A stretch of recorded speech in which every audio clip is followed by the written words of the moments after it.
Long ago, in the kingdom of Latium, the good king Numitor, known for his wisdom and generosity, was dethroned by his evil brother, Prince Amulius.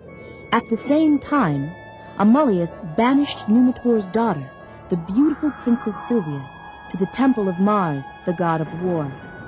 There, thought Amulius, she would never have sons who might reclaim the throne. But his plan didn't work as expected, for Sylvia married Mars, and somewhat later, the couple had twin sons, whom they named Romulus and Remus.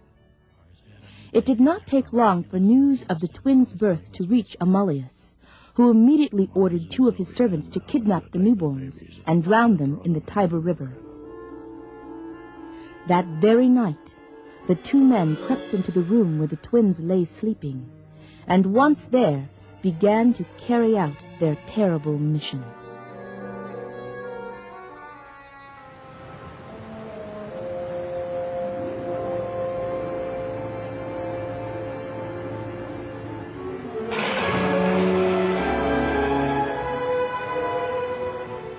The next morning, the servants reported to Amulius that Romulus and Remus were dead. But in fact, they were not.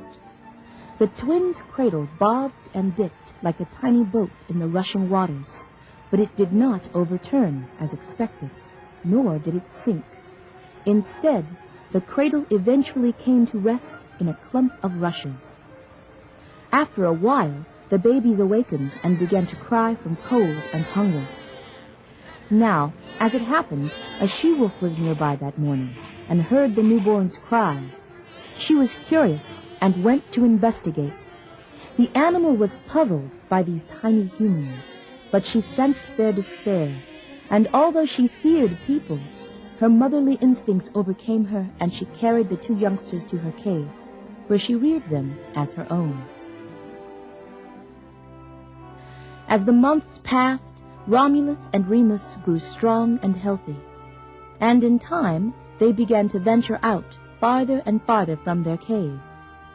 One day, a shepherd named Faustulus noticed the boys as they chased each other down a path. The shepherd was struck by their curious clothing and their wolf-like gait. He followed them to their cave, and was, to say the very least, astonished at what he saw.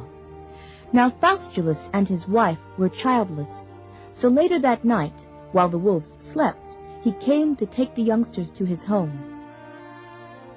For many years, Faustulus and his wife took care of the twins as if they were their own sons, although at first the boys found it difficult to eat as humans. In time, Romulus and Remus grew strong and handsome. Even so, they never completely lost all their wild, wolf-like ways. They helped Faustulus with his herding. And when they weren't in the pastures, the twins took to ambushing thieves who had stolen livestock and food. Then they returned the stolen goods to their rightful owners. Over the years, stories of the twins' brave deeds spread far and wide, until, one day, reports of their exploits reached their grandfather Numitor, who, banished to the far northern reaches of the kingdom, had led a lonely life for many years. The old man wanted to meet the brave young heroes, and so he asked his guards to find the twins and bring them back. As soon as he saw them, Numitor was struck by their resemblance to his daughter Sylvia. And when Romulus and Remus told him their story, he realized what had happened. You are my grandsons. My daughter, the Princess Sylvia, is your mother. Your wicked Uncle Amulius tried to kill you and has stolen your birthright. Now that you know these things, you must take the throne for me so that one day it can be yours. When the 2 brothers returned home, they began to plan how they would accomplish this task. First, they decided to recruit as soldiers all whom they had helped over the years. Then, their army would attack Amulius and his forces as they slept. Finally, they would take their army to the temple of Mars to rescue their mother.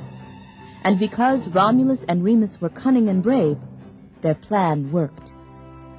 Sylvia returned to the castle, and Numitor regained his throne. To commemorate their victory, the twins decided to build a great city on the banks of the Tiber River, where the she-wolf had found them. Romulus designed the streets and houses, Remus the temples and baths. And, in time, a magnificent city blanketed the 7 hills that stood near the river. But what was it to be called? Remus said it should be called Rem, because he had designed the temples. Romulus wanted the city to be named Rome, because he had designed the houses. And because both brothers retained the wildness of their early upbringing, they began to fight savagely.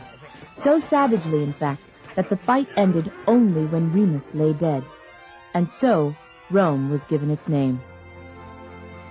In time, Romulus became king of the city named after him, and ruled wisely and compassionately for many years. Because he had done so many good and noble things, the gods looked favorably upon him. And so, when he died, he was taken to where the gods dwelled. From that time on, he was called Quirinus, and became a noble god of war.